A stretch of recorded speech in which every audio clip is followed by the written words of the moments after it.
Alright, welcome everyone. So, wasn't Andrew Yang on fire tonight? Like, every topic, he had an answer, and I thought the answers were really good. If most people were listening, they would really, like, if they don't know that Andrew Yang's offering $1,000 per month for every person over 18 by now, they clearly weren't watching the debate. So I think the airtime that he got, 8.7 minutes, like it definitely allowed him to get his message out there. So again, like I don't know if there'll be headlines about it, but Yang got the least amount of speaking time. But I'm not too bothered entirely about that because most of the candidates that did get a lot of speaking time, it was just really just very childish kind of banter.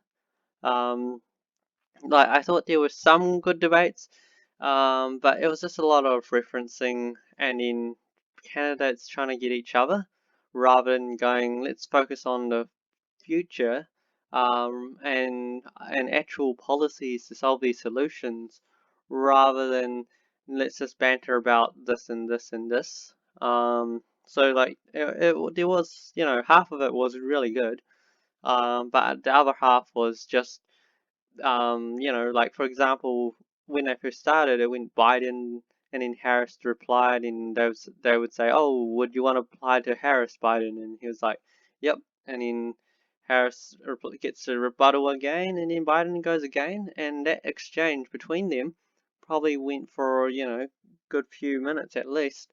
So every topic, Biden and Harris would actually get at least 3-4 minutes because they were just getting asked the most questions, and every person that was answering as well, they would go after Biden, they would go after Harris, and I guess it's kind of normal. So if you see here, like Biden got 21 minutes, Harris got 17.7 minutes. So in terms of that, it's in a way, I guess it's normal, but it's an incredible amount of time that they got. So you compare that to Andrew Yang, who got 8.7 minutes, which kind of makes this seem, quite a short kind of spread because Andrew Yang got 3 minutes, Biden got 13.6 minutes. That's a difference of 10.6 minutes. Here, like it's like 12. Yeah, it's a good difference. Nearly 13 minutes actually. So that here the spread was a lot bigger. But I don't. At the end of the day, I'm not too worried about who got more speaking time. I'm more focused on what the candidate said and how useful it was towards other voters actually getting to know that candidate. So I think Andrew Yang did a really good job. He was quite respectful of the rules. So he tried to stay within time. I think he always went into time, like within the time limit. He always finished way before that. So, but the good thing was he was very simple, he was very sharp, and he was very precise. So that's a really good thing. I don't think it's worthy that, it's all going to be just banter, which some candidates were going after the other candidates, and it just ended up being just a very childish kind of debate with some of the situations. Some of it was quite good, but at the end of the day, you could see what they were trying to do, and even if the other candidates got more speaking time, I'm not too sure it actually reflects too well on them. But overall, I think Yang did really well.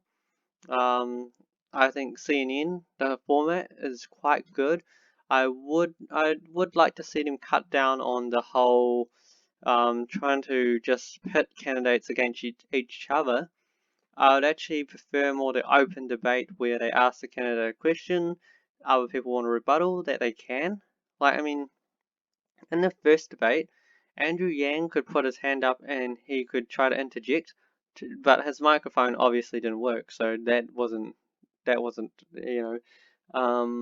a working platform. But if his microphone was allowed to be in a working condition, I think I'd prefer part of the first debate where other people can interject. Here, like, no one really could interject.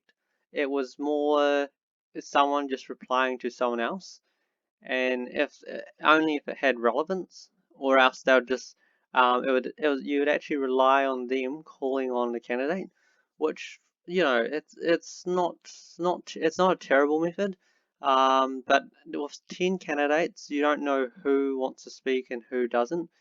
So I'd say overall, it's a really well done debate tonight, but I would say it could have been done a little bit better in terms of just giving the candidates more freedom to counter each other's points, like not keeping it between like Biden then Harris, Biden then Harris, Biden then Harris, and then including De Blasio and then Booker and all that. It could have been more a bit more free. So it'll be like Biden, and then Booker tries to interject, and then Inslee comes in, and then Gabbard comes in. So I'd like to see a bit more of that, whereas trying to narrow it between two, three candidates each time. It kind of and then changing topics right after that. It kind of limits it a bit. But overall, I do like the fact that they did get every candidate a good amount of speaking time. I was actually wondering if the debate went actually, yeah, like I was thinking it's going for a bit longer than the other debate.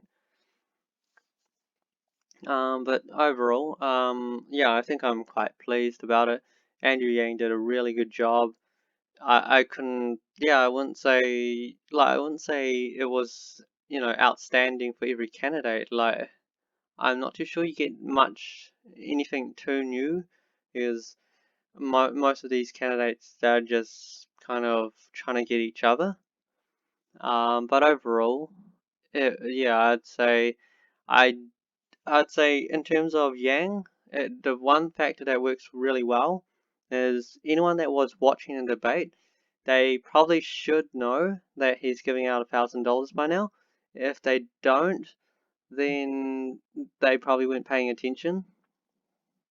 But I think he made it quite clear, $1,000 a month. The one area I think Yang is quite weak on is the environment. I'd like to see a bit more of like in a bit more depth, because when they were talking about environment, Yang's usual reply is, "Hey, if we fix the environment, then people will have more time to care about the other issues." But that doesn't necessarily answer like how they will fix the issues itself. So I definitely would like to hear more of like, even if you're saying I'm going to give people $1,000 a month, so that could go towards more electric cars, because it's kind of subsidizing electric cars.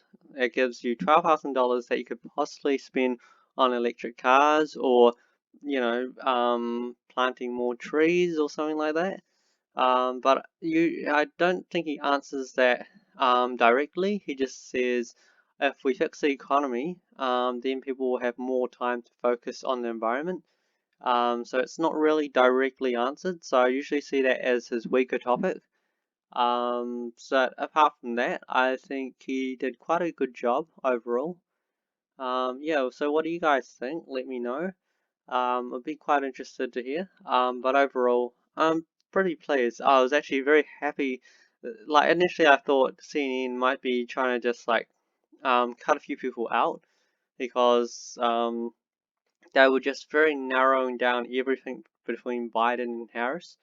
But the fact that every topic they would call on Yang as well. So overall, I can accept that. I would say it's not the best debate that I've seen. It's not the best format either, but overall, relatively good. If you'd say I'd give it a 7 out of 10, a lot better than the first debate. I hope the third debate's going to be even better than that. Of course, Andrew Yang needs to qualify, so as we see here, he's still missing one more poll, so it'll be quite interesting. As you see here, there's already 2, 4, 6, 8 people that's already qualified. I expect Castro and Yang to qualify as well. that should be your 10 people in the next debate. So it will be quite interesting because you've got all the big hitters all in one debate. So I'd say it's an interesting one because if you have 10 all the big hitters in one debate, oh that that banter between each other is just gonna go it's not gonna stop. Everyone's just gonna be at each other. So it'd be an interesting one. So in terms of once it gets narrowed down to these 10 people, Yang definitely has to step up and has to get a bit more aggressive. The one thing he didn't do in the second debate is he didn't actually go after anyone. So I think maybe that's his strategy. Like he's not necessarily wanting to cause any trouble to anyone. He doesn't want to. I guess since he's lacking in that political experience a bit, he just doesn't want to go after anyone yet until it clears out a bit more. And Yang does make a really good point.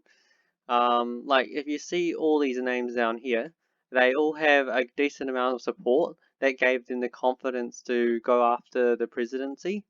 The one thing that really will benefit Yang is the minute a lot of these candidates drop, they go, oh, we don't want to run anymore. A lot of the support will actually go towards Yang, which would be quite good, and that's going to push him through the threshold. So I'd say I don't know, I don't know when these people will drop out, but once they do, Yang will benefit by far the most compared to all these other candidates, because they're looking for someone different, and Yang is someone who's different. I think people who are supporting Gabbard will probably, he would probably get a decent amount of the support as well. If not, I'd say, yeah, they'd go, they'd just go, yeah, just be spread around. But I think the minute they start cutting down on in the next debate into the top 10 and a lot of people drop out, then I think that's where Yang's percentages go way up. He just has to keep that consistency, and he just needs that one more poll to get to the next debate. And after that, I think his poll numbers are actually just going to significantly go up compared to what they are right now. Yeah, so if you did watch the debate, let me know what you thought about it. Definitely quite interested to hear that. Well, thank you for tuning in. We'll see you until next time.